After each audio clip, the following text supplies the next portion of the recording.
So hello and welcome to the new video. This time I'm checking out the new ARPG that's called Crystalfall. And let me warn you and give you a very basic TLDR. For now, I would be against playing this game. The game is way too clunky and is missing a lot of good quality of lives that you're used to, like in other ARPGs that you play. For now, I would say wait at least a year to two.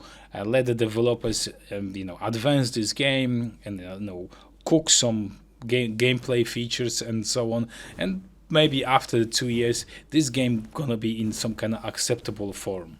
As you might notice, this game is very heavily inspired by PoE 1, such as the flask systems, passive and so on.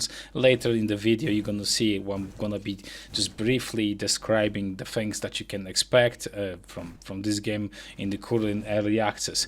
But the gameplay wise, currently it's very clunky, and after playing the Act 1, and I think there's about 5 acts and then you go into the end game, for me personally it's too clunky and I'm not necessarily having fun with this game. I'm more like frustrated on the game than having fun, so I don't necessarily want to play this anymore.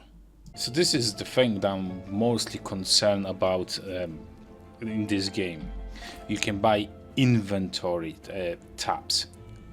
This is inventory. Don't get confused with stash tabs. I have nothing against stash tabs. The stash tabs are fine because I do buy them in PoE and other games, that's fine.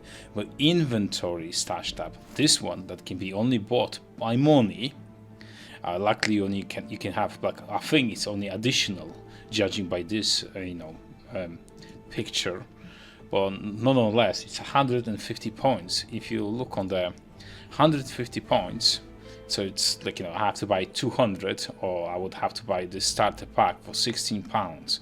So I'm like, that's kind of, I would say, very expensive.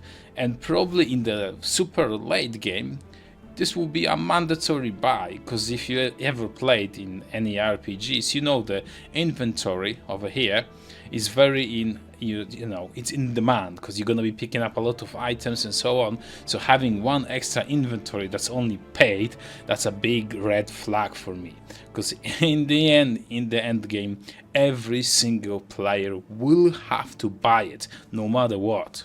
So pricing wise, on like microtransactions and supporter packs, I would say the pricing is a little bit lower than PoE, so it's not so bad. And that's all of your supporter packs. This is a little bit silly, I would say, because for this kind of money you should get some physical goods. At least that's what PoE does, but this is whatever the game developer thinks are the value of the microtransaction, and this is not for me a debate. That's how the game devs prices the microtransaction, and they are happy to do that, and you can say, no, I don't want to buy it, I want to buy it. That's like opinion, or that's your own private opinion. But let's just say about this supporter pack, or this. So it's 600 points and you get some kind of portal, some kind of weapons and so on. So it's not so bad, right? Let's just say about 600 points. Yeah, so it's about £45, give or take. So you pay a little bit more and you get some microtransaction and you get the full amount of points. Yeah, great, not so bad. If you go to stash tabs, you can buy 4 stash tabs for those 100 points. So I would say, yep, not so bad on this department. Cosmetic wise, I would say they are a little bit pricey. You won't be getting ridiculous amount of microtransactions for your points. So overall, I would say the shop is not so bad. The value is quite okay. On this part, I don't have as much problems with the game. Now passive tree is very I would say a poor edition of PoE, like a very basic things that have some kind of maximum mana, like some kind of elemental damage, some fire damage, very basic skill tree. It's fine for now. I understand that later down the line they can actually improve this and make it more more colorful. They can add like masteries like in PoE. This can be significantly improved, so I don't necessarily have too much of a problem with this. This is just like a poor man passive tree for now. So the skill system currently is very janky, and it's like very bad for the newer players, and pretty much everyone's gonna be a new player to this game. Because here's how it works. You find a skill, mostly from the ground. Let's say I found a warp. That's like a basic teleport skill. I found it on a normal rarity, so I can have only 1 point and I can have a crest, and my crest gives me +1 to skill, some cast speed and so on. So yeah, I can, I could actually socket it, but I can't because it doesn't have the tag of whatever, because it has a teleport cooldown and ether. This only has a spell tag, so I cannot use this, but I can use this on my fireball.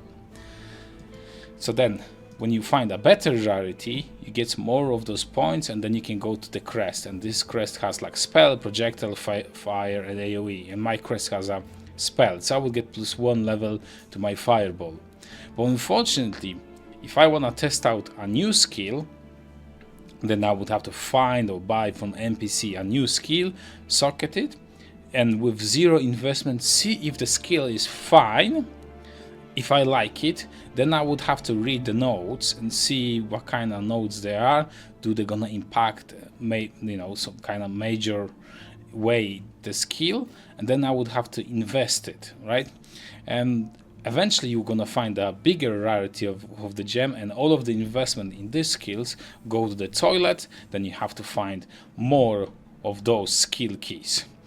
I would say this is a too clunky thing in early stages. It reminds me something like last epoch, respecting early on in the campaign skills.